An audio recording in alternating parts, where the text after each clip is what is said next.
सभी को एक बार फिर से नमस्कार, सभी का एक बार फिर से स्वागत है। साक्षात्कार की श्रृंखला में आज हमारे साथ पैनल में मौजूद है नेहा मैम। नेहा मैम का आज हम साक्षात्कार लेने जा रहे हैं और हमारे साथ साक्षात्कार लेने वाले पैनल में हैं अशोक सर, जो केंद्रीय विद्यालय में शिक्षक हैं, रश्मि मैम, मंजीत मैम, ये भी केंद्रीय विद्यालय में शिक्षिकाएं हैं इस समय, और हमारे साथ हैं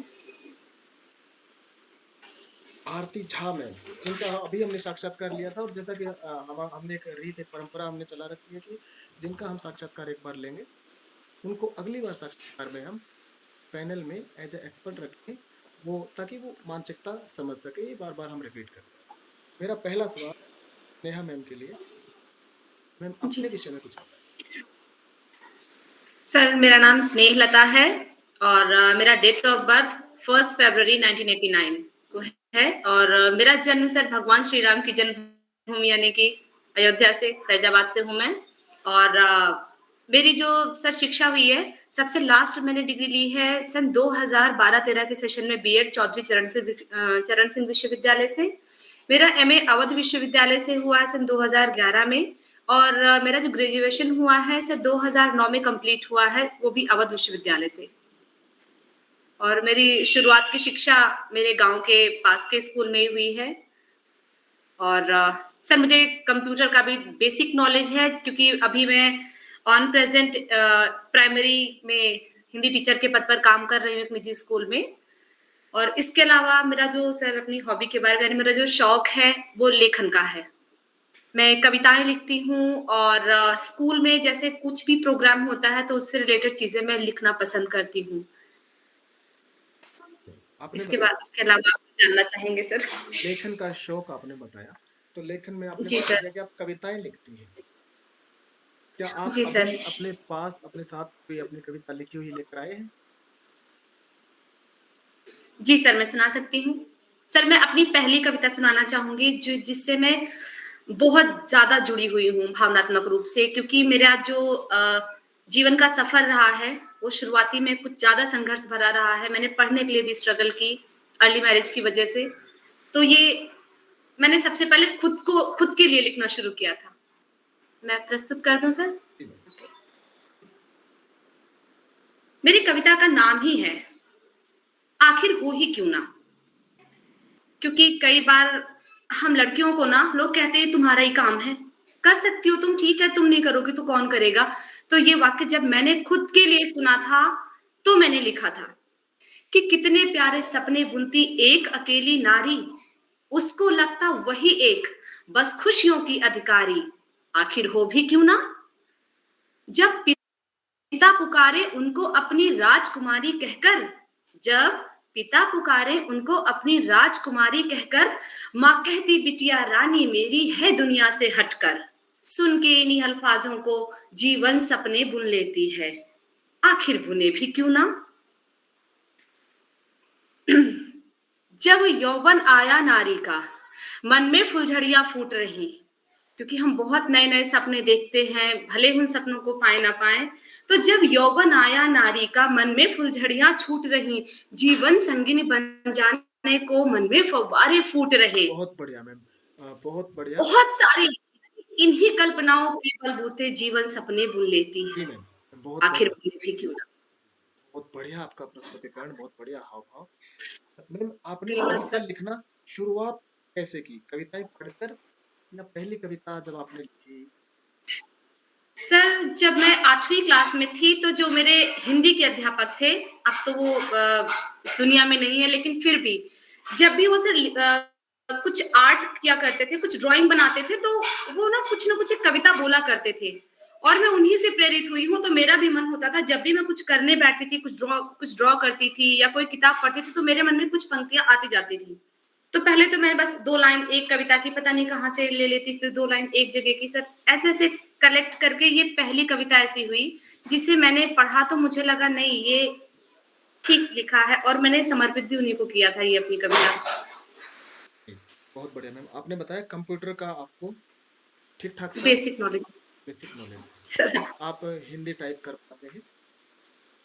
सर हिंदी में टाइप कर पाती हूँ, लेकिन सर मंगल फ़ॉन्ट से करती हूँ, जो गूगल इनपुट टूल्स है। जी मैम, वो बड़े आसानी से यूनिकोड में कन्वर्ट हो जी जाता सर। है, आजकल तो सारी सुविधाएँ हैं। जी जी, सर, मैं अशोक यही यूज़ करती हूँ। अशोक सर।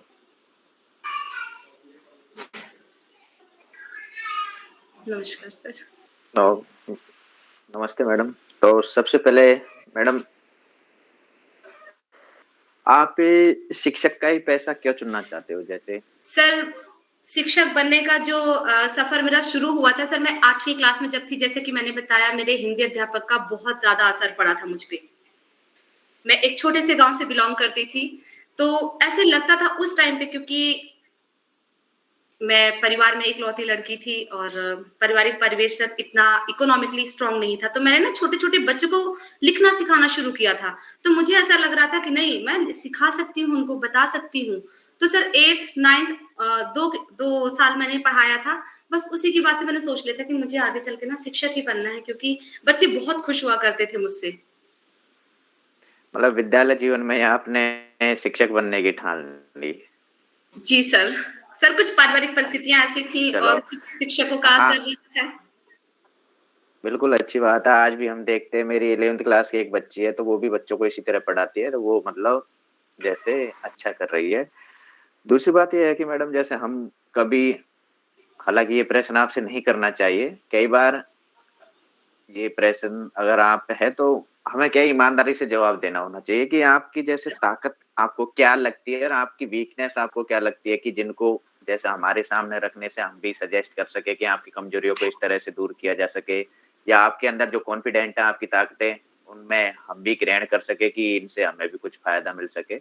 तो इन दोनों को आप दो दो आप बताइए कि 2 बातें आपकी कौन-सी ऐसी है जो पॉज़िटिव है, 2 ऐसी है जो जिनकी वज़ह से आप अपने आप को नर्वस महसूस करती हो।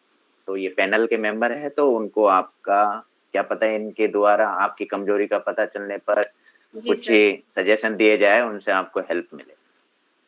जी सर। सर सबसे पहले तो मैं अपनी ताकत बताना चाहती हूँ। एक तो कि जब मुझे कोई नया काम मिलता है, जैसे कि मैं सर स्कूल में प्राइमरी अध्यापिका के पद पर काम कर रही हूँ, लेकिन मुझे कई बार लेखन से संबंधित जो कोई कार्य दिया जाता है ना, तो टीजीटी का भी मिल जाता है। तो इसका मतलब कि जो मतलब मेरे सर कोलीग ने और हमारी प्रिंसिपल मैम ने जो भी ऑब्जर्व किया होगा, तो उनके हिसाब से उनको ये लगता है कि मैं अच्छा कर सकती हूँ, और मुझे भी सर उनका सुन कर के लगा कि मैं कर सकती हूँ। सर दूसरा, मैं क्लास में जब जाती हूँ तो मैं नए-नए तरीके से पढ़ाना पसंद करती हूँ।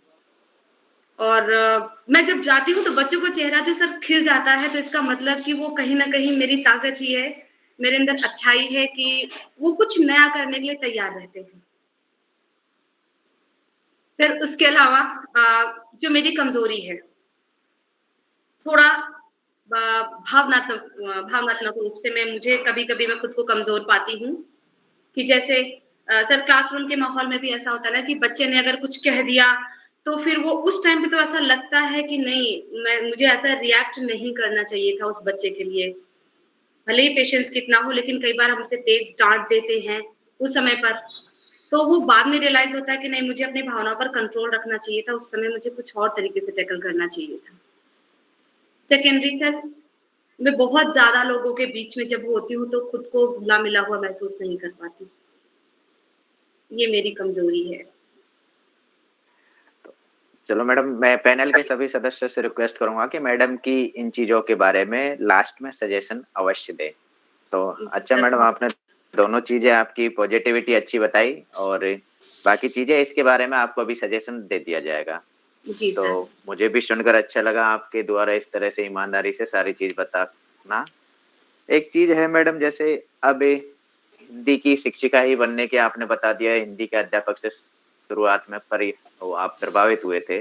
तो हिंदी के जैसे आपको किस चीज़ में इंटरेस्ट है? मतलब आपकी रुचि हिंदी के कौन-से भाग में ज़्यादा है? मतलब आपको जैसे हिंदी के तो भई कई है, व्याकरण पोर्शन अलग है, हिंदी साहित्य का इतिहास अलग है, और कविताएँ अलग है, निबंध, ये सारी चीज़ें। तो आपको जो आपके अभी स्वरचित लेखन वाला पोर्शन है आपका, कविता लेखन है, तो आई थिंक कविता ही आपका मतलब पार्ट अच्छा होगा। वैसे आपके हिसाब से? सर कहानी लेखन भी है, कविता लेखन, कहानी लेखन और सर नई-नई गतिविधियों पर जहाँ भी मुझे मौका, जैसे मैं पढ़ना भी पसंद करती हूँ क्योंकि जब हम पढ़ते हैं तभी कुछ लिख पाते हैं। कहानी भी कुल मिला के छोटी-छोटी। आपके आने से केवीएस को जो एनईपी लागू कर रहे हैं, इसमें नवाचार की ज़रूरत है, तो आपका आना ज़रूरी है। तो आपके हिसाब से जो लेटेस्ट में ऐसा कोई नवाचार आपने किया है, जिनसे बच्चों को फ़ायदा मिला है, वो कौन-सा है आपका नवाचार? सर मैंने कक्षा में कहानी लेखन के दौरान कठपुतली का खेल करवाया था जी, जी मैडम। और तो उस वो कक्ष में जितनी चीज़ें विद्यमान थी उन्हीं के यूज़ से करवाया था क्योंकि अगर मैं उनको समय देती फिर उसमें लंबा समय जाता तो क्लास में जब वो पाठ चल रहा था, तो उसी के दौरान मैंने करवाया था। जैसे एक गधे और बैल की कहानी थी और एक किसान था, तो मैंने बच्चों को कहा था कि बेटा सिर्फ 3 पार्ट हैं, आप ना एक-एक पेज को जो शेप देना चाहो दे दो और उसमें नाम लिख दो कि आप किसको रिप्रेजेंट कर रहे हो। मैंने एक बॉक्स रख दिया और बच्चों ने फिर उसमें धागे बांध के जिसका डायलॉग्स आता जा रहा था उसके बारे में जितना बोल पा रहे थे ना, उसको कुछ एक्सप्रेस कर रहे थे। क्योंकि सर मैं प्राथमिक कक्षा में हूँ तो उन बच्चों को हाँ, ऐसी हाँ, चीज़ें बिल्कुल। करवाती थी। मैडम, ये कठपुतली के बारे में हमने भी सुना है, ये कौन से स्टेट में ज़्यादा प्रचलन है इसका, मतलब कैसे क्या कुछ थोड़ा बताओगे? सर कुछ एक मुझे ड्रे सर मैं कट थोड़ा-सा सोच सकती हूँ राजस्थान।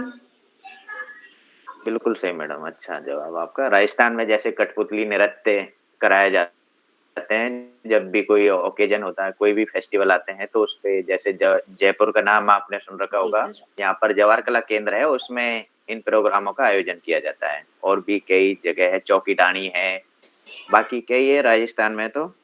जी सर। और आप डेली अखबार भी पढ़ते होंगे, मैं सोचता हूँ। सर कई अखबार के लिए सॉरी मैं रेगुलर बेसिस पर नहीं पढ़ पाती, कभी-कभी समय निकाल लेती हूँ। नहीं तो जैसे अखबार में आप कभी-कभी समय निकालते हैं, तो उसमें कौन-सा पार्ट आपको जैसे इंटरेस्टेड है? मतलब किस चीज़ के बारे में आप ज़्यादा इंटरेस्ट रखते हो? सर मैं ऐसे पार्टिकुलर कोई एक चीज़ नहीं देखती, बस एक साथ चीज़ें जो हेडलाइन्स की होती है ना, कभी कोई चीज़ दिख गई या इस तरह से चीज़ें देख लेती हूँ बस। कई बार आपने देखा होगा अखबार में लेख आता है, तो कई कवियों के ऊपर, लेखकों के ऊपर, उनके बारे में भी आता है। तो आप उसे पढ़ा करो, तो उससे आपके लिए क्या बेनिफिट मिलेगा। और जी सर। बाकी घनश्याम सर। जी, जी। रश्मि मैम। जी सर, धन्यवाद सर। अ, नमस्कार। स्नेहलता जी, मैंने आपकी प्रोफ़ाइल में पढ़ा कि आप हिंदी दिवस पर भी कुछ कार्यक्रम आयोजित करवा चुकी हैं। आप मुझे बताइए कि हिंदी दिवस कब मनाया जाता है? मैम 14 सितंबर को। और विश्व हिंदी दिवस? अ, मैम 10 जनवरी, मैं श्योर नहीं हो पा रही इस चीज़ के लिए, 10 जनवरी। जी, जी। नहीं, नहीं, बिल्कुल। हिंदी दिवस। आपने लिखा है कि आप स्टोरी बुक पढ़ना पसंद करती हैं। मैम तो आप बच्चों के हिसाब से कोई स्टोरी बुक्स बताइए जो बच्चों के लिए प्रेरणादायी हों, लाभप्रद हों। उम, मैम मैं छोटी-छोटी जो कहानी जैसे पंचतंत्र की कहानियाँ, इनको लेके पढ़ लिया और ऐसे जो छोटी-छोटी जी, जी, बच्चों की बिल्कुल। कहानी थी ना, बाल कहानियाँ, उनको पढ़ती हूँ। पंचतंत्र की कोई एक कहानी के बारे में थोड़ा संक्षेप में बताएँ? मैम मैं वॉइस नहीं सुन पा रही हूँ कुछ। मैम प्लीज़ रिपीट कर दीजिए। पंचतंत्र जी, जी, कोई बात नहीं। पंचतंत्र की कोई भी कहानी के बारे में संक्षेप में बताएँ। ओके, मैम पंचतंत्र की एक कहानी है, खरगोश की और शेर की कहानी है। जब शेर बूढ़ा हो चला था तो उसने क्या किया था कि खरगोश को बुलाना मतलब जंगल के अन्य जानवरों को बुला करके खाना शुरू किया था। तो खरगोश ने बड़ी ही चालाकी से आकर के शेर को बता दिया कि हाँ, जी। कुएँ में एक दूसरा शेर रहता है। तो शेर जब वहाँ जाता है अपनी परछाई देखता है और फिर वो गुस्से में आकर के छलांग लगा देता है। इस तरह से छोटे खरगोश की सूझबूझ से जंगल के अन्य जानवरों की जान बचाई जा सकी। हुँ। जी, बिल्कुल सही बात है। अच्छा, शेर से याद आया कि शेर को अयाल भी कहा जाता है। किस वजह से शेर को अयाल कहा जाता है?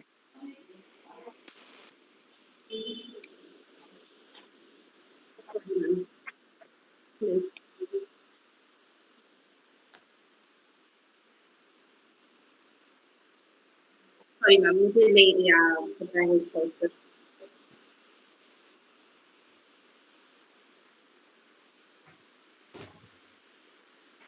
बात नहीं। अयोध्या से आप हैं, अयोध्या के बारे में कोई ख़ास खबर अभी जो ताज़ा तरीन हो? अयोध्या के बारे में खास खबर मैम, मैं 2 साल से वहाँ जा नहीं पाई हूँ, तो इसलिए ज़्यादा कुछ पता नहीं चल पा रहा है मुझे अभी वहाँ का। अयोध्या के बारे में मैम, राम जन्मभूमि का निर्माण हो रहा है अपने वो। शहर के बारे में तो जानकारी रखते हैं जी ना मैम, हम हमारा विश्व के मैम किसी भी कोने राम में। जन्मभूमि का जी, निर्माण हो रहा है वहाँ पर, वो निर्माणाधीन है अभी।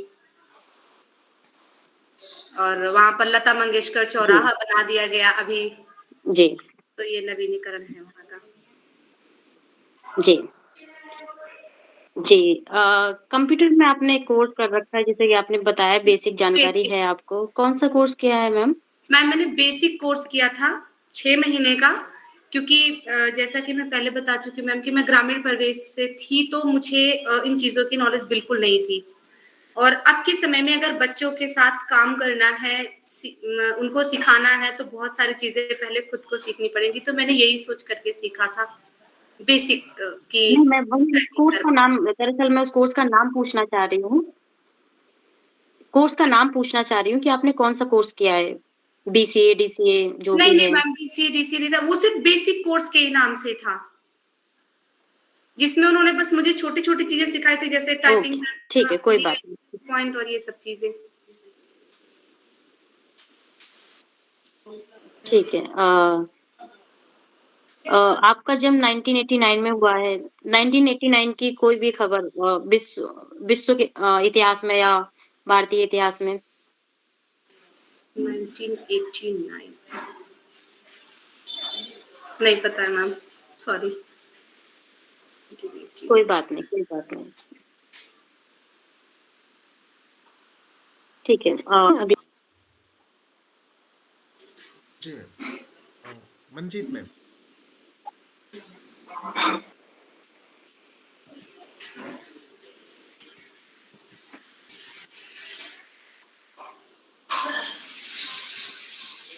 जी सर। जी मैम। आपको वीडियो ओपन करने में असुविधा होती है ना मंजीत मैम, तो आप बिना वीडियो ओपन करके भी आप जैसा आपको कंफर्ट फील हो। Okay sir. कैसे हैं मैम आप? मैम, मैं ठीक हूँ, ठीक हैं? करें धन्यवाद। शुरू? जी, हाँ जी मैम। तो करें स्टार्ट हम? जी मैम। आपने टीजीटी के लिए अप्लाई किया है या फिर पीजीटी के लिए? मैम, मैंने पीजीटी के लिए अप्लाई किया हुआ है। ओके। तो आपका एक्सपीरियंस है पहले टीजीटी पढ़ाने का जी मैम, या दशमीश पीजीटी में? में मैंने पढ़ाया था, लेकिन फिर मैंने एज़ अ पीआरटी जॉइन कर लिया था दूसरे स्कूल में आकर के। तो टीजीटी के बाद आप पीआरटी में आए इसकी कुछ खास वजह? जी मैम, मैं पहले जिस स्कूल में थी, वो स्कूल तो मतलब बहुत अच्छा था, मैंने शुरुआती दिनों में वहाँ बहुत कुछ सीखा है। जी। लेकिन मैम वहाँ पे सैलरी स्केल की वजह से मैंने वहाँ पर छोड़ा, एज़ अ पीआरटी फिर दूसरे स्कूल में जॉइन किया, क्योंकि यहाँ पर मुझे स्केल में सैलरी मिल रही थी। बस एक ही रीज़न था। ओके, ठीक है। तो आपने अपनी हॉबी में जैसे बताया कि आप कविताएँ लिखते हैं, स्टोरी लिखते हैं, है ना? आपकी हॉबी है ये जी और मैम। आप ड्रामा भी करवाते हैं ना? जी मैम। तो ऐसी कोई कविता सुनाइए जो हमारे 6 से 12 तक का भी जैसे आपने पीजीटी के लिए भी अप्लाई किया है, तो जी मैम। कोई कविता हो या फिर कोई ऐसी पद्य कुछ भी ऐसा बताइए आप मुझे। मैम, खुद का लिखा हुआ या खुद का लिखा हुआ फिर नहीं, आप हाँ, हमारे जो सिलेबस का है उसी में से बता दीजिए। उसी में से मैम मैं समझ नहीं पाई शायद। जैसे मान लो हमें आप ठीक है ये बता दीजिए, कबीर की साखियाँ कोई भी एक साखी सुना दीजिए। अच्छा, कबीर की एक साखी। जी। संतो देखत जग बौराना। मैम मुझे इसे पूरा याद नहीं है, बस मैंने एग्जाम टाइम पे उसको पढ़ा था। बस मुझे सुमित्रानंदन पंत जी की थोड़ी सी पंक्तियां याद हैं। जी, बताइए। वो सुना, अंधकार की गुहा सरीखी, उन आंखों से डरता है मन। सॉरी मैम, मैं रिकॉल नहीं कर पा रही हूँ तो यहाँ पे क्योंकि मैंने यहाँ पे तैयारी के कौन सी दरमियान। कौन सी गुहा की बात की गई है? किस विषय में है ये पंक्तियाँ? मैम ये आंखों की गहराइयों के बारे में बात की गई है यहाँ पर। तो इसका विषय क्या है? किस विषय से संबंधित ये लिखी गई है? मैम ये कविता लिखी गई है जो किसान की दशा है उससे संबंधित मार्मिक चित्रण किया गया है कि किस तरह से उनका कई बार पूंजीपतियों द्वारा शोषण किया जाता है। तो किसान की आंखों में ही, क्योंकि आंखें हमारी भावनाएं या इनके बारे में सब कुछ बता देती हैं, तो जी। उनकी आंखों में कितना दुख भरा हुआ है, कितने तो जैसे किसान की जो मजबूरियां हैं उनको यहाँ दर्शाया गया है। मैम उनके, हाँ जी मैम, उनका जो जमींदारों द्वारा शोषण किया जाता है उसके बारे में दर्शाया गया है। और दूसरी चीज इसमें एक और पक्ष लिया गया है सकारात्मक, कि जब किसान की अच्छी दशा थी तो भी वो किस तरह से उसकी आंखों में चमक आ जाती थी सोच करके। तो आंखों का इसमें दोनों रूप में प्रयोग किया गया है। ठीक है। तो मीरा का आप कुछ बता दीजिए, मीरा की कोई 2 लाइनें सुना दीजिए आप। मेरे तो गिरधर गोपाल दूसरो ना कोई। किस भक्ति धारा की है मीरा? मैम ये कृष्ण भक्ति की है, सगुण भक्ति कह सकते हैं, सगुण भक्ति काव्य में है ये। भगवान श्री कृष्ण की उपासना करती थी। ठीक है। अभी आप मुझे व्याकरण से संबंधित बता दीजिए। मैं आपसे एक वाक्य पूछूंगी, आप बताएंगे उसमें कि उसमें कारक क्या है, ठीक है? जी मैम। तो जैसे एक है, रमा सांप से डर गई। जी मैम। रमा सांप से डर गई, इसमें कारक बताइए आप। अपादान कारक मैम, से। ओके, कारण क्यों नहीं है? मैम क्योंकि अलगाव की बात की जा रही है ना, डर जाना, चुगली करना और अलग होना, ये सारी चीजें अपादान कारक के अंतर्गत आती हैं। जी, बहुत बढ़िया। जी मैम। ओके, एक और सिंपल सा एग्जांपल है, एक और। जी मैम। राम को तुरंत जाना पड़ा, इसमें भी आप कारक बताएंगे। राम को तुरंत जाना पड़ा। जाना पड़ा। जाना पड़ा, नहीं समझ पा रही मैम।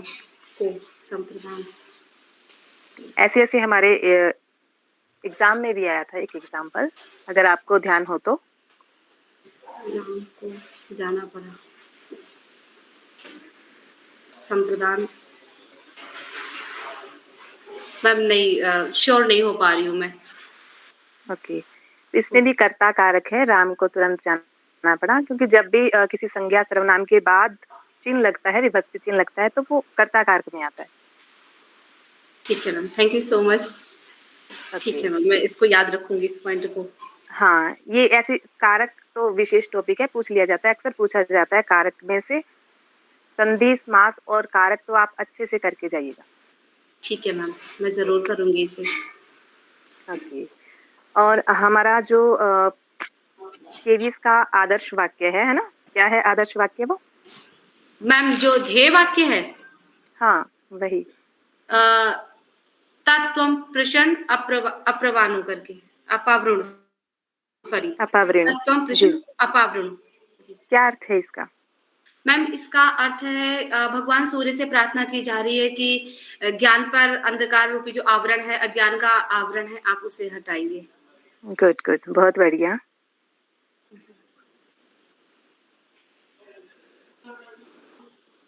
उसके बाद एक स्थिति देती हूँ मैं आपको, जी है मैम। ना? जैसे 4-5 बच्चे हैं, आप उनको कोई एक टॉपिक देंगे कि इस पे हमें एक ड्रामा करना है ना, किसी पे भी जैसे कोई भी एक टॉपिक दे सकते हैं आप। तो उसमें आप वो ड्रामा कैसे तैयार करवाएंगे बच्चों से? अ, अगर मैं मैम बड़े बच्चों की बात करूँ, उनके हिसाब जी। से आप पूछना चाह रही हैं मैम? बड़े बच्चों की टीजीटी लेवल पे हो सकते हैं या पीजीटी लेवल पे, आप ये समझ लीजिए कि 8 से 10 तक के बच्चे हमने सिलेक्ट कर लिए। जी मैम। सबसे पहले तो मैम हम बच्चों से बात करके ना उस ड्रामा का विषय निर्धारित करेंगे। अगर हमें विषय नहीं दिया गया है तो ठीक हम है। सबसे पहले बच्चों से बात करेंगे कि ऐसी कौन-सी चीज़ है जिस पे हम बहुत अच्छा काम कर सकते हैं। तो मैम बच्चों के सजेशंस हो जाते हैं, जैसे मान लीजिए अभी बच्चों ने तय कर लिया कि ठीक है मैम, चलो हम लोग करते हैं एक मान लीजिए 15 अगस्त का ही नाटक है। मुझे ठीक है। क्लास में मतलब स्कूल के मंच पर प्रेज़ेंट करना है, चलो ठीक है। फिर अब हम बच्चों से ये बात करेंगे क्योंकि हम बड़े बच्चों के लेवल पे जब आते हैं मैम तो उनको उनसे बातचीत करके ही सारी चीज़ें उन्हीं के द्वारा लेकर हम उसको एक मार्गदर्शन करते रहते हैं कि बेटा अब हम इसको ऐसे कर सकते हैं। अब बच्चों ने बताया कि ठीक है मैम फ्रीडम फाइटर से रिलेटेड है, हम इसको करेंगे। फिर हम ये भी विचार कर सकते हैं कि डायरेक्ट फ्रीडम फाइटर्स के बारे में बताना वो तो हर एक जगह हो रहा है, हम इसको किसी और से रिलेट कर देते हैं। अब मैं दिल्ली के स्कूल में हूँ, तो बच्चे ज़रूर कह सकते हैं कि मैम ठीक है, हम ऐसा करते हैं कि फ्रीडम फाइटर्स के नाम हम देखते हैं हमारे दिल्ली में कहाँ-कहाँ हैं। कौन-सी ऐसी-ऐसी जी। जगह है जहाँ पर उनका नाम है। तो दिल्ली में रहने वाले लोगों को तो पता होना चाहिए। तो इस तरह से मैम हम जो दृश्य बनाएँगे, वो दिल्ली की ही बना देंगे। अगर मैं मतलब ऐसा एक टॉपिक के हिसाब से बता रही हूँ कि अगर हम फिर दिल्ली के बारे में जैसे यहाँ पर मेट्रो स्टेशन है, बीकाजी कामा जी का है, मालवीय नगर है, ऐसे-ऐसे जो अलग-अलग प्लेसेस हैं, इन्हीं से जोड़ करके शायद हम अपनी बात बता सकते हैं इस पर। सही है, बढ़िया है।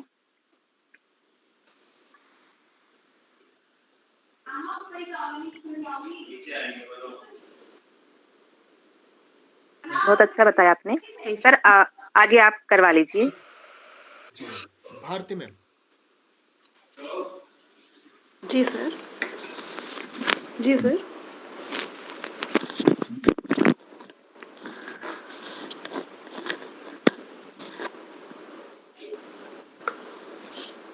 जी सर, मुझे प्रश्न पूछना है। जी मैम।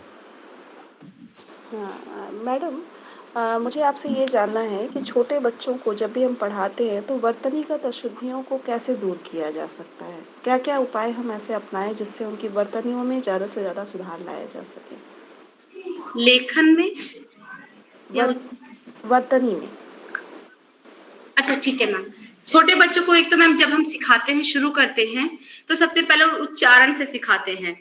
फिर उनको हम एक-एक वर्तनी का पूरा प्रारूप सिखाते हैं, बेटा हम इसको सबसे पहले ऐसे जाएँगे, ऐसे जाएँगे। जब वो बनाना सीख जाते हैं, फिर अब जैसे मान लीजिए हमने उनका श्रुत लेख ले लिया, उसमें पता चल जाता है कि हाँ, बच्चा ये वाली वर्तनी ज़्यादा अलग कर रहा है, तो अभ्यास। नहीं, आप तो जान करके भी आप समझा रहे हैं। थ्योरी तो ठीक है कि बच्चे की थ्योरी ठीक है, बच्चा समझ रहा है, थ्योरी में ये चीज़ें हैं। लेकिन लिखते समय बार-बार वो वही गलतियाँ दोहरा रहा है।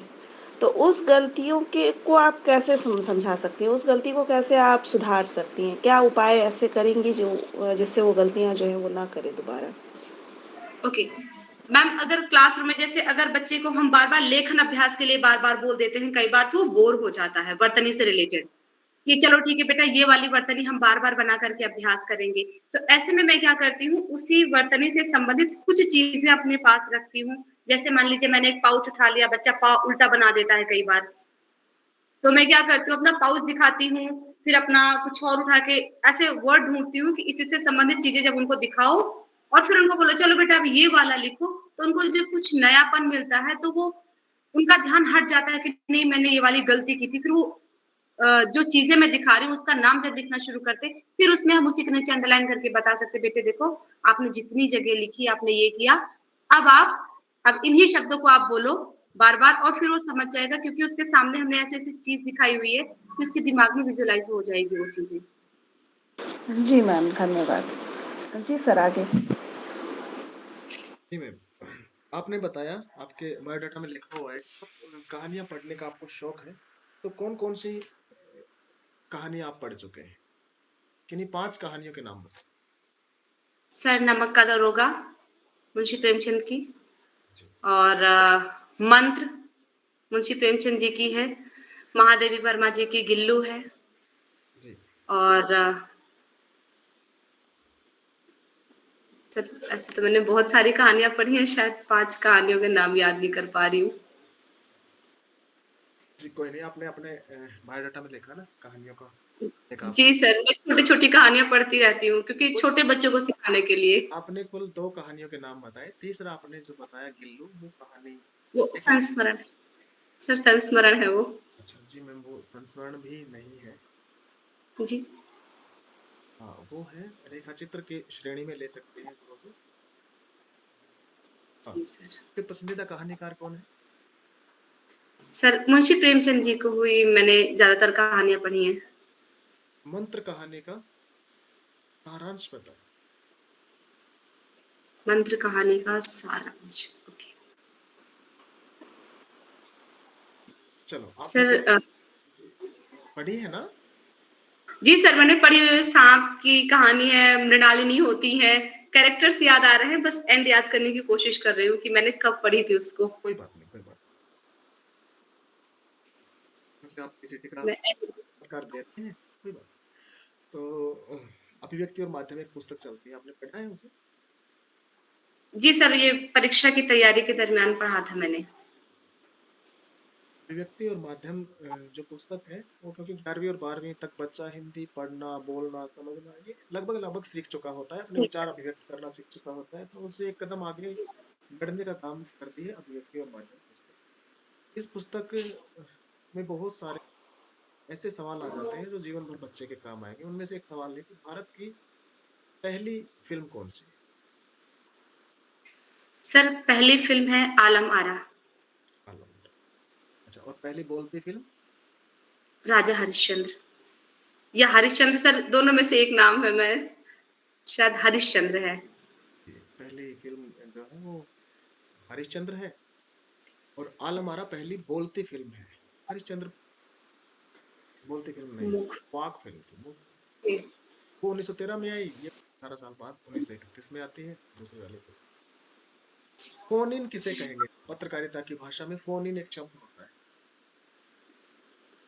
फोन इन सर जब कोई पत्रकार होता है वो अपनी सारी जानकारी फोन पर देता है एंकर को और एंकर अपने मतलब पत्रकार के फोन के द्वारा ही फोन पर सुनी गई बातों के द्वारा ही चीजें दर्शकों तक पहुंचाते हैं तो उसे फोन इन जी, पत्रकारिता कही जाती है। एंकर द्वारा अ, घटना स्थल पर मौजूद रिपोर्टर, संवाददाता या पत्रकार से फोन पर बातचीत करके जो सूचना हम तक माने दर्शकों तक पहुंचाई जाती है वो फोन इन होता है। जी सर। भारत में पहला छापाखाना कब और कहाँ खुला? सर कलकत्ता में खुला है, सन नहीं याद है सर मुझे, सॉरी। प्रत्याशित विषयों पर लेखन चलता है 12वीं कक्षा में। उम्मीद ही नहीं की गई उस विषय पे अब बच्चा लेखन करेगा, तो उसमें ऐसी कौन सी चीजें हैं जो बच्चे को ध्यान रखनी चाहिए कि वो अप्रत्याशित विषयों पर लेखन कर पाए? कोई एक बात बता दो।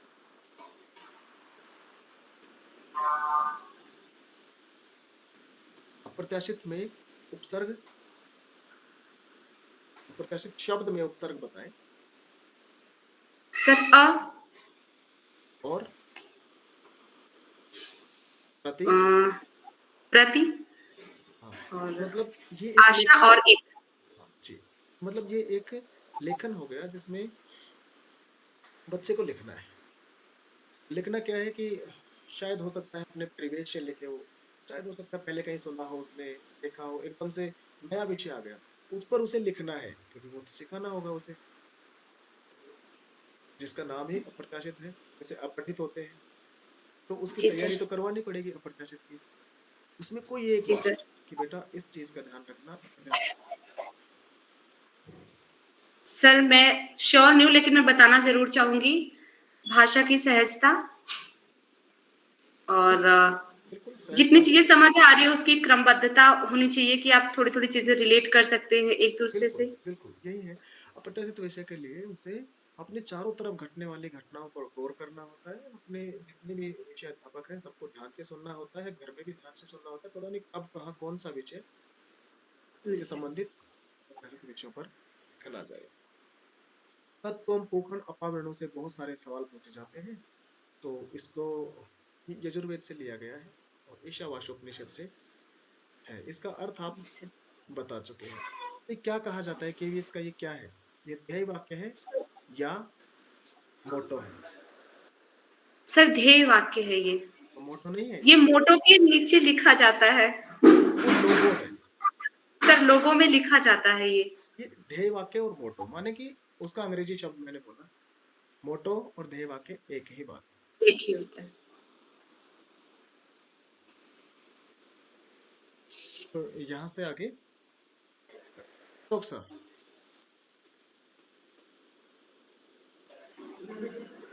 तो मैडम आपने जैसे अभी पीजीटी का एग्जाम लिखा है और आपने देखा होगा उसमें अधिकतर हिंदी साहित्य के इतिहास के प्रश्न आए हैं, मैं सोचता हूँ, क्योंकि हमने जब पेपर दिया तो हिंदी साहित्य का ही उसमें सारा रहता है। तो एक हिंदी साहित्य के इतिहास से संबंधित एक प्रश्न मैं आपसे पूछ रहा हूँ। एक दोहा बोलूंगा मैं आपके सामने, उसमें ये दोहा किसका है, किसके लिए कहा गया है और किस काल से वो संबंध रखता है? 3 प्रश्न का जवाब देना आपको। दोहे को ध्यान से सुनिए। नहीं पराग नहीं मधुर मधु, नहीं विकास किए काल, अली कली ही श्यों बिंदो, आगे कौन हवाल। सर्वप्रथम तो इस दोहे को बोलने वाला किस काल से अपना संबंध रखता है? सर रीतिकाल से। रीति बिहारी। काल से। तो बिहारी जी। बिहारी किसके लिए बोला था? सर राजा जय सिंह अपनी नवोढ़ा रानी के प्रेम में ज्यादा आसक्त थे, तो उन्होंने ये इस पंक्ति का प्रयोग किया था। तो रीतिकाल के कितने भाग है ma'am? Sir 3।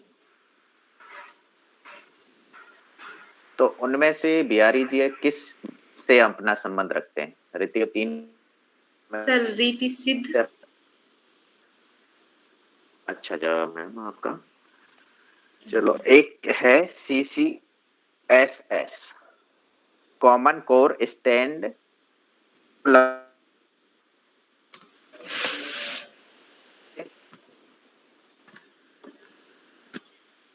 Sir please repeat कर दीजिए, मुझे लग रहा है कुछ कनेक्टिविटी का मैं समझ नहीं पा रही हूँ बार बार, सॉरी इसके लिए। CCSS, common core state standard. तो इसको अगर हम एजुकेशन के क्षेत्र में लागू करें तो इसका क्या एक बेनिफिट हमारे लिए हो सकता है, क्या एक नुकसान हमें उठाना पड़ सकता है?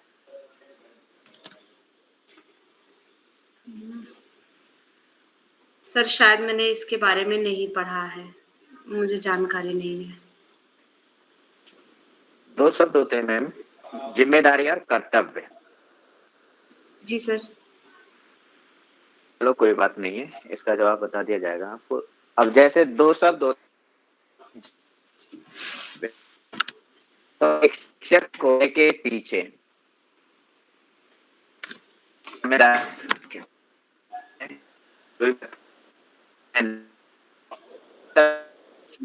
Sir sorry to interrupt sir. Sir क्या आपको पूरी आवाज आ पा रही है या फिर मेरे में ही कुछ प्रॉब्लम आ रही है? सर की आवाज नहीं आ पा रही, वो कहीं से शायद कनेक्शन का इश्यू। अच्छा घनश्याम सर, आवाज नहीं आ रही मेरी आपको? अब आ रही है सर, अब आई है। अभी आ रही है सर। तो अब से पहले जो सवाल पूछे उनमें से लास्ट प्रश्न जैसे बिहारी वाले की आपको प्रॉपर आ गई होगी आवाज? जी सर, वहां तक आई थी, बस उसके बाद प्रॉब्लम हुई थी जब आपने दूसरा प्रश्न पूछा था। मैडम मैं एक स्कूल शिक्षक जो होता है उसकी जिम्मेदारियां और कर्तव्य, कोई 2 जिम्मेदारी और कोई 2 कर्तव्य, इनमें अंतर क्या होगा? पहले तो आपको जिम्मेदारी और कर्तव्य में डिफरेंट बताना है कि जिम्मेदारियां किसे कहते हैं, कर्तव्य किसे कहते हैं। ओके सर, मैं जहां तक इसके बारे में मैं सोच पा रही हूँ अपने विचार से कि कर्तव्य वो होते हैं जो आदर्शवादी हमें बताए जाते हैं कि ये आपका कर्तव्य है, ये आपका कर्तव्य है, ये आपका कर्तव्य। जैसे कि शिक्षक को बच्चों का मार्गदर्शक होना चाहिए, ये हमारा कर्तव्य है, होना चाहिए। अब हम उसको कक्षा कक्ष में जाने के बाद एक रोल मॉडल की तरह उनके सामने प्रस्तुत हैं क्या, ये हमारी जिम्मेदारी है। सर, मैं इतना समझ पा रही हूँ इसीलिए मैंने हाँ, ये सही बताने की बोल रहे हैं। कोशिश और अगला पॉइंट सही बोल रहे सर हैं मैडम, और बताइए आपके हिसाब से। और सर अंतर तो यही होता है ना बेसिकली कि जो आदर्शवादी होते हैं, दो जो अंतर चाहिए पूछे, दो अंतर बताने हैं जैसे आपको, तो एक आपने बता दिया आपके हिसाब से, और एक और कोई आपके हिसाब से।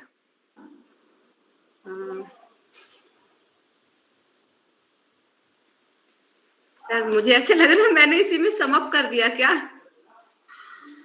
चलो कोई बात नहीं है मैडम। अगला प्रश्न, आप एक शिक्षक के रूप में केंद्रीय विद्यालय में ही ज्वाइन करना क्यों चाहते हैं? जैसे केवीएस में आपको पता है कि दूर दराज में पोस्टिंग मिलती है हमें घर से, तो आपने कभी स्टेट के लिए भी मतलब ट्राई किया?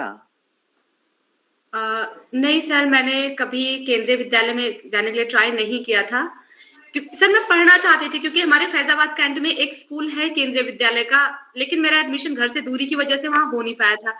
फिर सर मैंने टीवी में देखा था, परीक्षा पे चर्चा या कुछ ऐसा चल रहा था, तो मैंने जब वहां के बच्चों को देखा ना कि सबसे ज्यादा जो प्रश्न पूछ रहे थे, जो प्रस्तुति थी, वो बच्चों की, केंद्रीय विद्यालय के बच्चों की ज्यादा थी।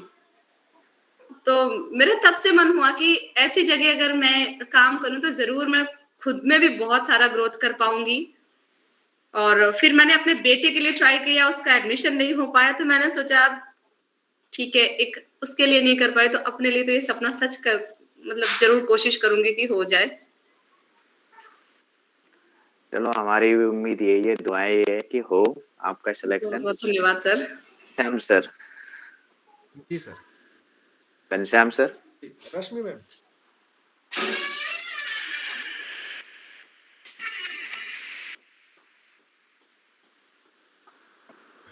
मैम, अभी इसके बाद हम फीडबैक देंगे, सभी लोग अपना फीडबैक तैयार कर लीजिए। रश्मि मैम नहीं है, मंजीत मैम। जी सर, मैंने पॉइंट तो पहले से लिख रखा है। जी मैम, रश्मि मैम।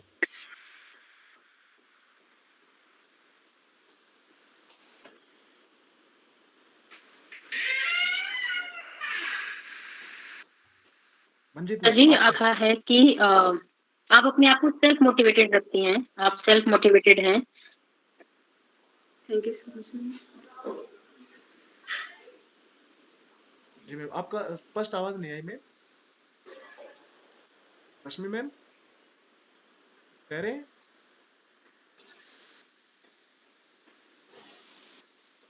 हाँ जी, मेरी आवाज आ रही है आपको? जी अभी आई है।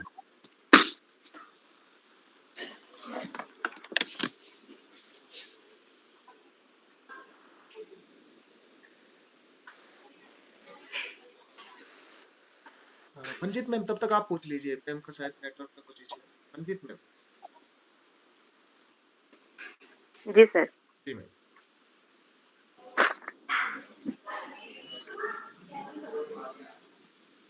मैम आपके सामने एक स्थिति है जी मैम। कि आपने स्टेट के लिए भी अप्लाई किया और आपने केवीएस के लिए भी अप्लाई किया, और आपका जो है दोनों में ही सिलेक्शन हो जाता है ना?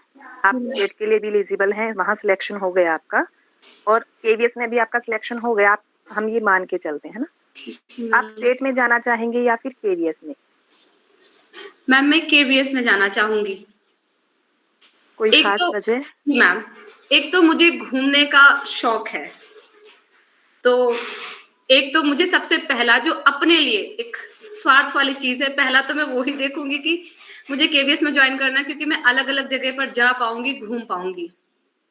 जी। दूसरा मैम, मैंने बताया ना, वो भावनात्मक जुड़ाव मेरा उसी दिन से हुआ था जिस दिन मैंने टीवी पर बच्चों को देखा था ना, उनके लेवल को, तो मैं जरूर उनके पास काम करके उनको कुछ अपनी नई चीजें सिखा सकती हूँ, सीख सकती हूँ। मैं केवीएस चुनूंगी मैम। अक्सर ऐसा होता है कि हम अपनी फैमिली को नहीं छोड़ना चाहते, हम चाहते हैं कि हम अपने ही लोगों के आस-पास रहें, है ना? दूर नहीं जाना चाहते। तो आपको ऐसा नहीं लगता कि आप भी अपने परिवार के साथ, अपने स्टेट में, अपने लोगों में रहें? मैम बिल्कुल लगता है, मन करता है। फिर दूसरे पक्ष में ये है मैम कि मेरे बच्चे बड़े हैं। मेरा बेटा 10th स्टैंडर्ड में है, मेरा दूसरा बेटा 8th स्टैंडर्ड में है, और मैं सौभाग्यशाली हूँ कि मेरे माता-पिता यानी कि मेरे इन-लॉज़ मैं उन्हीं के साथ रहती हूँ, तो ये तो मेरे लिए एक वरदान की तरह है ना, तो मुझे कभी इस चीज़ की कोई चिंता, कुछ फ़िक्र करने की आवश्यकता नहीं हुई कि ठीक है, मैं कहीं भी कुछ भी कर सकती हूँ, मम्मी-पापा हैं मेरे साथ और मेरे बच्चे इतने बड़े हैं, इतने समझदार हैं कि अब इतना ज़्यादा चिंता करने की आवश्यकता नहीं है, तो मैं तैयार हूँ। तो आप श्योर हैं केवीएस में आने के लिए?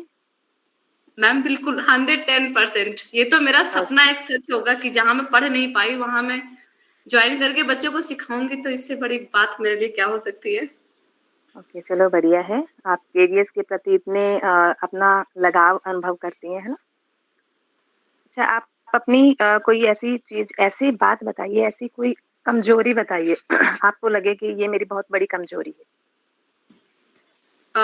यस मैम, अभी जैसे कि सर ने पूछा था ना, ये मेरी प्रॉब्लम है कि मैं बहुत जल्दी जा करके ना, अगर बहुत सारे लोग हैं, तो मैं उनसे घुल-मिल नहीं पाती हूँ जब तक कि अ, उनसे मतलब देर तक मैं बात ना करूँ, मतलब ऐसे घंटे 2 घंटे में, 1 दिन में मैं उनसे घुल-मिल नहीं पाती हूँ।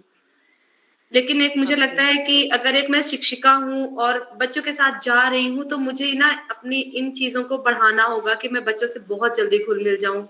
क्योंकि अब मैं जिन बच्चों को पढ़ाने की सोच रही हूँ, जिन बच्चों के लिए मैं खुद को तैयार कर रही हूँ, वो तो पीजीटी लेवल के हैं, बड़े हैं, उनके खुद जी। के विचार हैं उनके पास, तो मुझे लगता है ये समस्या हो सकती है मुझे। जी, क्योंकि केवीएस में तो ऐसा रहता है ना कि हमें अनेक भाषाओं के बच्चे मिलते हैं, अलग-अलग स्टेट के बच्चे मिलते हैं, नए-नए बच्चे, सब अलग संस्कृति, अलग उनका, जी मैम। सब कुछ हमसे अलग है ना, तो उनके साथ एडजस्ट होने में आपको टाइम लगेगा, आप कितना मतलब बहुत जल्दी नहीं घुल पाएँगी। जी मैम, ये कमी है मेरी, मैं इसको सुधारने की कोशिश कई बार करती हूँ, लेकिन जी, मुझे ऐसा लगता है मैं हर बार विफल हो जाती हूँ कि नहीं हो पाता। ठीक है। ओके, चलो लास्ट में एक प्रश्न और पूछूँगी मैं आपसे। जी मैम। जैसे आपका शौक भी रहा है कविताएँ लिखने का, पद्य का, है ना? तो हमारे जी, जो सिलेबस में एक आया था हमारी आरोह भाग 1 में जी मैम। दुष्यंत कुमार जी के कुछ कुछ गज़ल हैं। जी मैम। उनमें से कोई ऐसी गज़ल जो आप मुझे सुनाना चाहें? कहाँ तो तय था चिरागा हर एक घर के लिए। अ, मैम जी, मैंने अभी जैसे ईमानदारी से बताया कि मैंने ना सिर्फ़ जब तैयारी की थी ना, मैंने जी, उसी दरमियान इन पुस्तकों को पढ़ा था। ओके। जहाँ दरख्तों के साए में धूप मिलती है। कुछ मैम मुझे पूरी पंक्तियाँ से कंठस्थ नहीं है। ठीक है, मैं आपको सुनाती हूँ एक, आप उसमें मुझे थोड़ा बताएँगे, है ना? कहाँ जी तो मैम। तय था चिरागा हर एक घर के लिए, कहाँ चिराग मयस्सर नहीं शहर के लिए। तो यहाँ पे मयस्सर जो शब्द आया है, इसका अर्थ क्या है? अ, हम कह सकते हैं वैसा मतलब नौबत नहीं आई ऐसी कि अब ऐसी नौबत आ गई कि इन लोगों को मिला ही नहीं है। नहीं, एक बार ध्यान से देखिए, कहाँ चिराग मयस्सर नहीं शहर के लिए। अ, मैम मिल पाना। बता पाएँगे मैम? मैम मिल पाना, मिल मैं पाना, उपलब्ध होना। उपलब्ध होना। जी मैम। ठीक है, ओके। अ, और पूछूँ आपसे? जी मैम, ज़रूर। ना हो कमीज़ तो पाँव से पेट ढक लेंगे, ये लोग कितने मुनासिब हैं इस सफ़र के लिए, है ना? जी मैम। तो इसमें मुनासिब का क्या अर्थ होगा? योग्य। योग्य, गुड। उसके अनुकूल या कहें योग्य, बहुत अच्छा मैम। ओके, तो मेरे इतने ही प्रश्न थे, थैंक यू। आरती मैम। जी सर।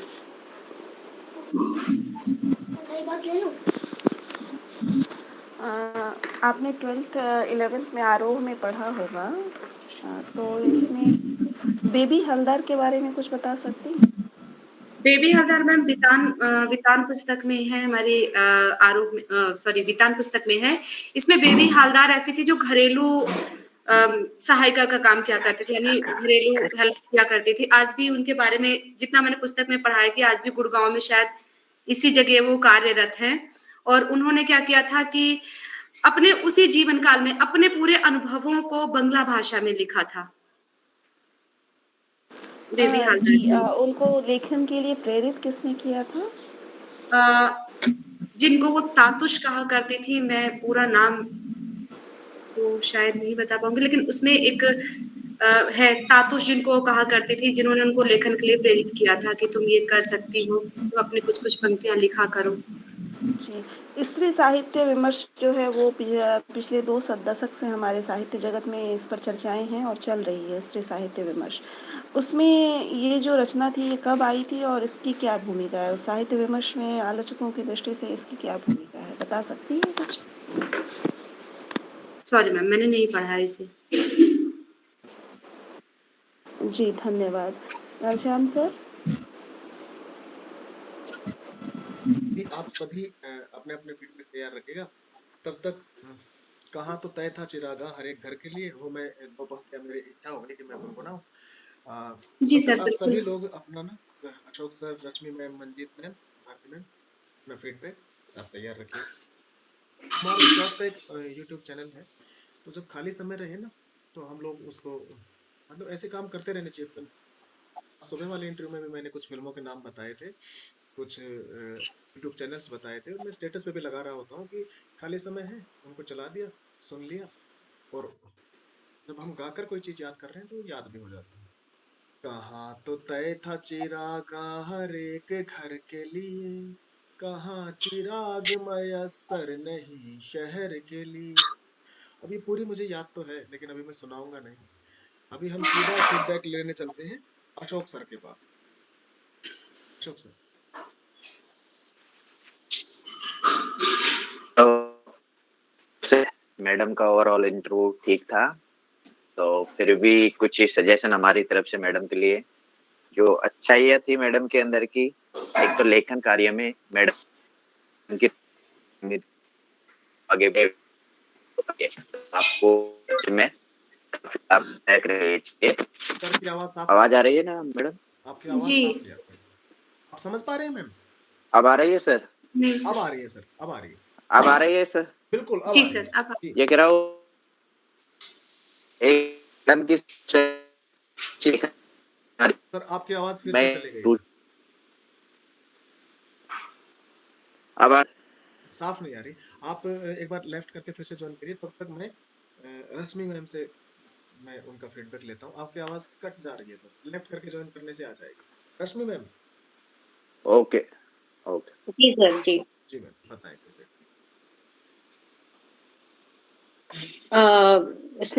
स्नेहलता जी, सबसे पहले तो मैं आपकी कविता की तारीफ करना चाहूंगी कि आपकी कविता आप बहुत अच्छा लिखती हैं।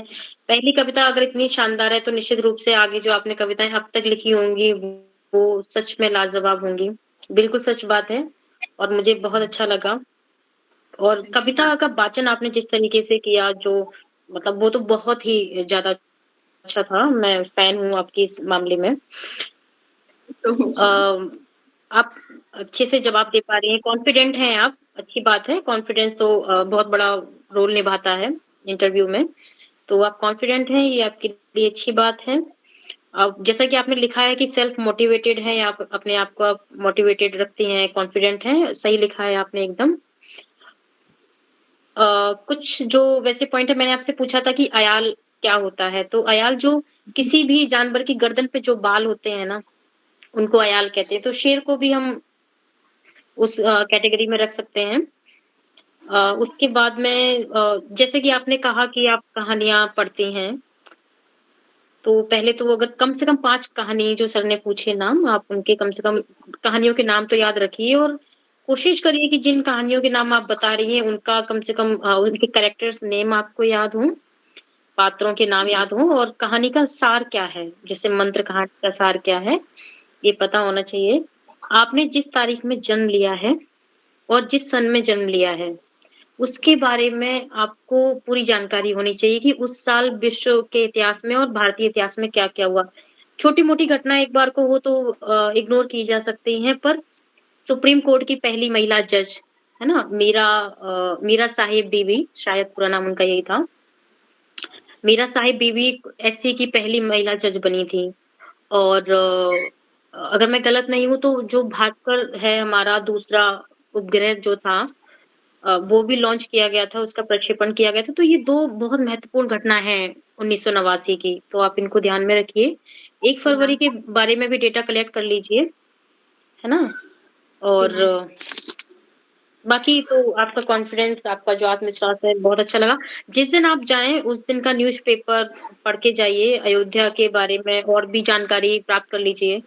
जैसे जी कि मैम। अभी बजट भी पास हुआ है, तो हो सकता है उससे पहले जो अयोध्या के लिए जो उन्होंने एक राशि रखी है, उसका स्ट्रक्चर, जो मंदिर का स्ट्रक्चर है, वो किसने तैयार किया है, इस तरह की जानकारियाँ आप रखेंगी तो बेहतर होगा, क्योंकि निश्चित रूप से आपसे इस तरह के प्रश्न पूछे जाएँगे, जी है ना? मैम।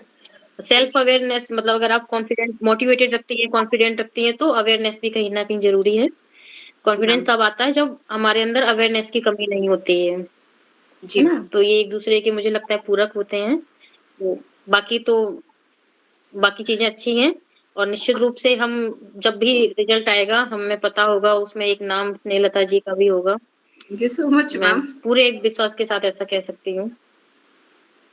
थैंक यू सो जी, मच बस मैम। इतना ही मैम, बाकी Sharma sir, Ashok over sir. To you. जी।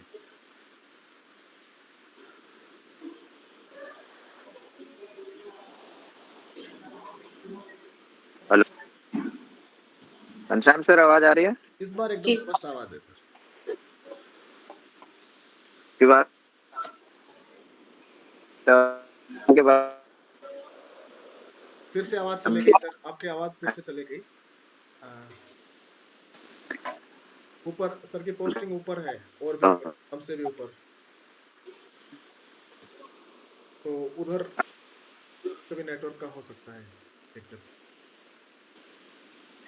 अभी समस्या है। सर आपके नेटवर्क की अब अभी तक भी समस्या है? आवाज़ आप तक अगर आ रही है ना? जी मैम, आवाज आ रही है सर? जब आप आवाज़ आ रही है बोलते हैं ना तो आ जाती है, उसके बाद जब आप आगे बोलते हैं तो नहीं है।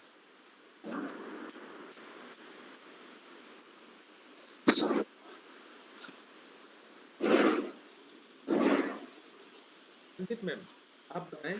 सर आप एक बार लेफ्ट करके फिर ज्वाइन करके देखिए, शायद आ जाए, या फिर नेटवर्क देखिए। इतनी देर से हम ऑनलाइन है ना, और मैंने वीडियो ऑन कर रखा है, मैम ने वीडियो ऑन कर रखा है, तो उससे क्या है, डेटा खत्म हो गया होगा। मैसेज देखिए, बहुत सारे 2-3 टीचर्स का मेरे पास आया, उनका डेटा खत्म, तो उस वजह से भी हो सकती है प्रॉब्लम। जीत सर मैम। दिख रहा हूँ। जी सर। मैम आपका कॉन्फिडेंस बहुत अच्छा था, आत्मविश्वास आप में खूब है। अच्छे से आपने जो है जवाब दिए, जितने भी प्रश्न पूछे गए थे, बहुत कॉन्फिडेंस से आपने बताए, है ना? आपका जो लगाव है कविताओं में, आप अपनी स्व रचना भी करती हैं ना, स्व कविताएँ भी लिखती हैं और ये एक जो हिंदी टीचर है उसमें होना चाहिए, सब में नहीं होता, लेकिन आप में है, ये बहुत अच्छी बात है, आपका पॉज़िटिव एक अच्छा पॉइंट है ये। और उसके बाद मैं ये कहना चाहूँगी जी। कि व्याकरण से संबंधित आप अपनी जानकारी को थोड़ा और मजबूत बनाइए, है ना? व्याकरण से जी मैम। संबंधित जो है उन उसको आप थोड़ा और देखिए, है ना? जी मैम। और जैसा मैम ने बताया कि जो हमारा जन्म स्थान होता है या फिर बर्थ डेट है जो हमारी, उसके बाहर की जानकारी भी हमें होनी चाहिए, उसके आस-पास की जानकारी कि उस दिन या उस तिथि को क्या हुआ था, उस सन को क्या हुआ था। तो ये जानना भी बहुत ज़रूरी है, इसके बारे में या फिर ये भी पूछ लिया जाता है, जैसे आपका नाम स्नेहा है ना? जी तो मैम। स्नेहा का अर्थ क्या है? तो उसके पर्यायवाची या अर्थ ये भी पूछा जाता है। तो अपने नाम के बारे में, अपने जन्म स्थान के बारे में अ, जानकारी आप रखिए उसके बारे में। तो ये मैडम ने जी। भी आपको बताया, ये भी एक अच्छी चीज़ है। जी मैम। जी, और उसके बाद जैसे आप आपकी रुचि है कि आप ड्रामे वगैरह बहुत अच्छे से करवा लेते हैं, उसमें आपका इंटरेस्ट भी है ना? तो जी मैम। ये जो है केवी में बहुत अच्छी बात है क्योंकि जो हमारे टीचर होते हैं हिंदी, इंग्लिश के लैंग्वेज टीचर जो होते हैं, उनको ये काम देखना ही पड़ता है कि उनको जो है मॉर्निंग असेंबली का देखना पड़ता है, सीसीए के अंदर जितनी गतिविधियाँ होती हैं, एक्टिविटीज़ होती हैं, वो वही करवाते हैं। तो ये बहुत अच्छा है आपका इसमें, ठीक है। बाकी तो हाँ, एक आपने बताया था अपनी कमी बताई थी मुझे, है ना? मैम। हाँ, तो कमी ऐसी आप नहीं बताएँगे जो केवी से मेल ना खाती हो। जी मैम। इस बात को आप हाँ, तो आप ऐसी कमी बताइए जो कमी होकर भी कमी ना लगे। कमी ओके। तो है लेकिन वो भी पॉज़िटिव जाए, नेगेटिव नहीं जाए, है ना? ओके। जैसे हम टीचर हैं और हम ये कह देते हैं इंटरव्यू वाले के सामने कि मेरी राइटिंग अच्छी नहीं है या मैं बोर्ड पे अच्छे से नहीं लिख पाती हूँ, ये मेरी कमी है। तो ऐसी कमी भी हम नहीं बताएँगे क्योंकि हमारा काम लिखने पढ़ने का ही है। तो जी ऐसी मैम। कमी बताएँ जो इस साइड इफ़ेक्ट ना करे। ठीक है, आप समझ रहे हैं ना? जी मैम, बिल्कुल। जी, तो बाकी सब बहुत बढ़िया था। धन्यवाद ma'am. Thank you so much ma'am. Okay. Manjit ma'am के पास आरती मैम। हाँ जी सर। जी स्नेहा मैम, आपकी रचना प्रक्रिया, आपकी रचनात्मकता बहुत अच्छी रही और बहुत ही अच्छे तरीके से आपने अपनी प्रस्तुति दी। आपसे सीखने लायक बहुत कुछ है, जिसे हम सीख सकते हैं। बहुत ही अच्छी प्रस्तुति मैडम। लेकिन अगर आप पीजीटी इंटरव्यू के लिए जा रही हैं, तो आप मेरा सुझाव है आपके लिए जी मैम। कि आप हाँ, बिल्कुल। आप जो है वर्तमान साहित्यिक धाराएँ और जो चीज़ें चल रही हैं लगातार 20 साल से स्त्री साहित्य विमर्श जो है केंद्र में है, साहित्य पर चर्चा के केंद्र में है। और 10वीं की पाठ्यक्रम में आप 9वीं की पाठ्यक्रम में देखिए लल दद्दे को शामिल किया गया है। उन कवयित्रियों को शामिल किया जा रहा है जिनके बारे में नहीं हम आएगा नहीं पेपर जानते में। थे। और हमने अपने समय में जिन्हें नहीं उनका कुछ पढ़ा। नहीं, वो कुछ भी कर देते हैं लाइफ में। फेक कमेंट भी होते हैं कहीं पे। सोनिया मैम कुछ कहना चाह रही है क्या? उनका माइक ऑन है।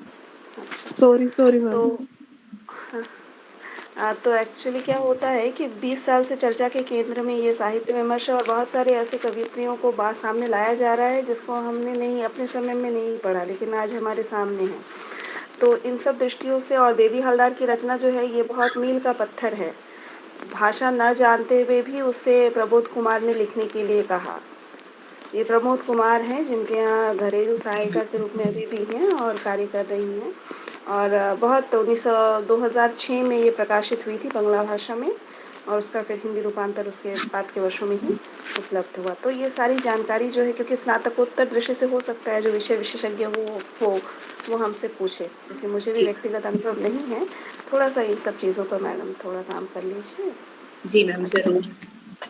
Thank you so much ma'am. Ma'am आपको कोई सवाल के नहीं तो फिर बाद में वाइंड अप करूँ।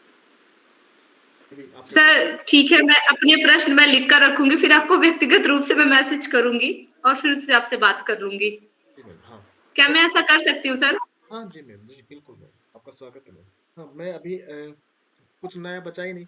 अभिव्यक्ति और माध्यम से इसलिए सवाल कि जब वो सवाल पूछ रहे होंगे, बहुत सारे लोग आएँगे, बहुत सारे लोगों का इंटरव्यू चल रहा होगा, तो फिर सवाल जब बचेंगे ही नहीं तो अभिव्यक्ति और माध्यम से सवाल शायद पूछे जा सकते हैं और वैसे पूछे जाने जी चाहिए। सर। सिलेबस का तो पूछा जाएगा ही। तो उसको अगर आप जी देख सर। पाएँगे ना एक बार और, क्योंकि आपकी अच्छी पकड़ है अभिव्यक्ति और माध्यम पर भी, तो देख लीजिएगा। देव जी वाक्य से सर, संबंधित मैं आपका ज़रूर। सवाल गलत हुआ ना? देव वाक्य से संबंधित?